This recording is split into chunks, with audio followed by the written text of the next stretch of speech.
Assalamualaikum warahmatullahi wabarakatuh. Kembali lagi ke EJL Channel. Halo kawan-kawan, halo semuanya, halo teman-teman. Pada kesempatan pagi hari yang berbahagia kali ini, kita di sini ya, di pagi hari ini kita sedang melakukan proses namanya istilahnya ngelep lah. Kalau orang Jawa ngelep, alias pemberian air di antara bedeng-bedengan ini dengan jumlah yang skala besar.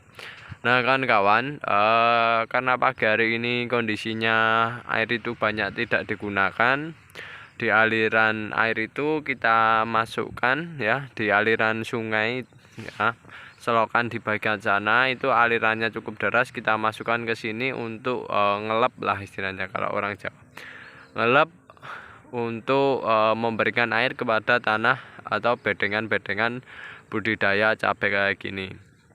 Jadi kan kawan, dalam proses budidaya cabai, nah bedengannya harus tinggi. Nah tujuan bedengan tinggi ketika musim penghujan ya, kondisinya pastinya kayak gini kan kawan, kalau diperkirakan semacam itu. Nah dengan sistem lep semacam ini memiliki kelebihan ya kawan kan.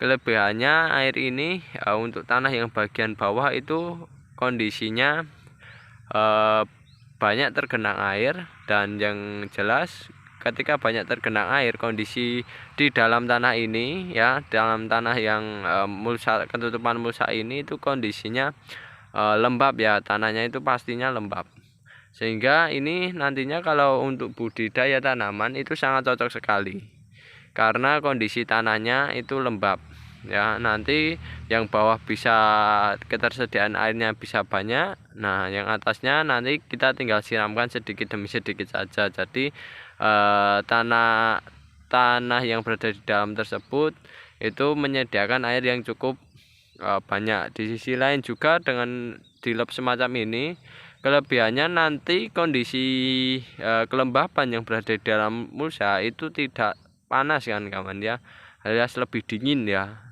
dengan metode lep semacam ini kan kawan. Dan yang ketiga, keuntungan dari di lep semacam ini itu gulma-gulma ya kan, gulma-gulma kayak gini nantinya biasanya mati kan karena tergenang air dalam beberapa waktu ya, dan itu cukup lama. Sehingga apa kok gulma ini bisa mati? Sehingga nantinya ketika gulma mati itu nantinya kita lebih mudah dalam perawatannya. Dan yang kedua, gulma ini mati karena mereka tidak bisa hidup di dalam air ya. Sebagai akibat proses metabolismenya akan terganggu dan pada akhirnya mati semacam itu.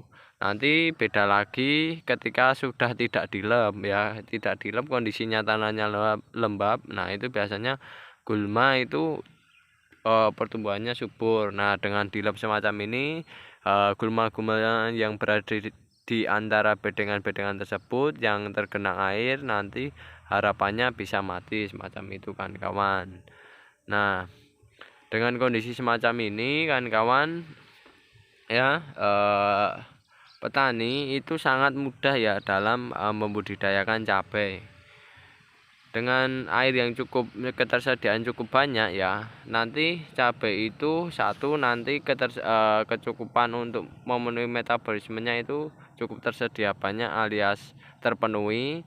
Yang kedua nanti ketika kondisi macam ini ya, di lab semacam ini petaninya tidak susah payah ya dalam perawatan cabainya, tidak mengeluarkan biaya yang cukup banyak ya. Cukup kita memanfaatkan air yang berada di sungai ya untuk masuk ke sini. Karena apa? Karena permasalahan yang sering terjadi di para kalangan petani itu, air ini merupakan salah satu hal pokok, hal utama yang diperlukan oleh tanaman. Sehingga ketika air itu bisa kawan-kawan semakin banyak bisa menyediakan air tersebut, maka kawan-kawan menurut kami semakin bagus. Karena apa? Kita tidak susah-susah dalam mencarinya atau memperolehnya kan kawan. Apalagi kondisinya sungainya masih aktif ya, atau kalenan ya, atau selokannya masih aktif. Nah itu kan kawan bisa manfaatkan airnya untuk dipergunakan dalam budidaya tanaman. Akan tetapi kan kawan yang perlu diperhatikan, air yang dipergunakan dalam budidaya tanaman ini kan pastikan airnya jangan air bekas limbah pabrik ya, karena bekas limbah pabrik itu membawa cairan-cairan kimia yang dapat merusak lingkungan ya kan dapat merusak lingkungan. Begitu pula tanaman yang kita budidayakan.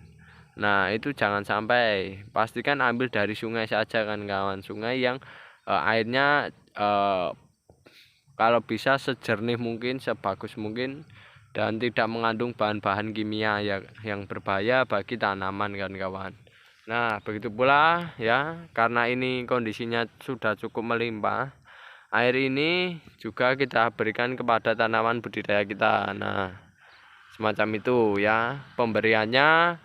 Di lab semacam ini jangan diperlakukan ketika sudah tanamannya itu, perlakuannya jangan tiap hari di lab, melainkan nanti kan kawan bisa cek kondisi kelembapan tanahnya. Jika sekiranya tanah itu sudah kering, sudah membutuhkan air, baru kan kawan bisa lab ya, semacam itu ya. Kalau kondisinya sangat panas sekali, sangat cerah sekali, maka kawan-kawan hanya perlu menggunakan paling ya 3 hari sekali atau seminggu sekali. Nah, itu untuk dilakukan proses lab semacam ini.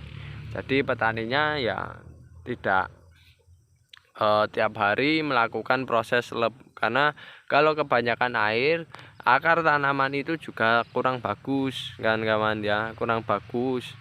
Mengapa demikian? Karena nantinya akar tanaman tidak bisa bernafas dan pada akhirnya tanaman itu mati. Apalagi tanaman yang dibudidayakan itu adalah tanaman cabai ya kan kawan. Nah, kalau cabai itu 3 hari ataupun seminggu sekali di lab, semacam itu tidak masalah kan kawan. Tapi beda lagi kalau tanamannya kangkung ataupun bayam. Nah, itu biasanya kalau untuk kangkung itu asalkan airnya banyak, nah itu insya Allah pertumbuhannya bagus.